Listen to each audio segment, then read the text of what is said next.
Dave Grohl wasn't really a songwriter until he forced himself to become one. As drummer in Nirvana had taken the backseat in more ways than one, bringing a fierce metronomic dynamism to songs crafted by his frontman Kurt Cobain. "I was in a band with one of the greatest songwriters of our generation," he told CBS Sunday Morning, "so I didn't really want to rock the boat." That's not to say he didn't contribute. He co-wrote Endless, Nameless, the terrifying hidden track that found its way onto Nevermind. He did the same on Gallons of Rubbing Alcohol Flow Through the Strip, the similarly discreet piece that closed non-US pressings of In Utero. He dreamed up the crushing riff that powers Scentless Apprentice, that album's second track.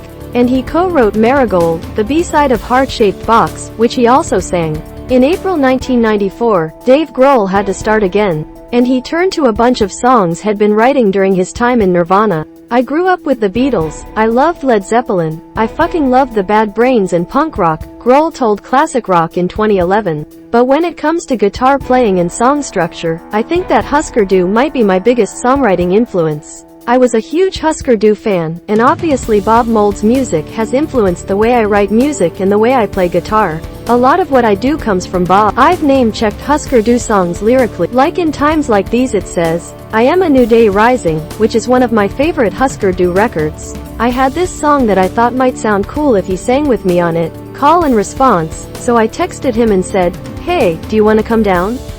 And we weren't really sure what we were going to do. I watched him play guitar, and as I watched him do it I realized that I owe more to Bob Mould than to maybe any other musician. There's specific things that he does that I learned from him, not from anyone else." 7 years later, Grohl revealed more to classic rock's Dave Everley. "Bob Mould should be placed in the highest ranks of America's greatest songwriters and lyricists," he said. "You can argue that he's just as influential in his own right as Tom Petty. He's a classic American songwriter, only writing from a different place to most." Hüsker Dü, which was Bob Mould's original band, had this sense of classic melody.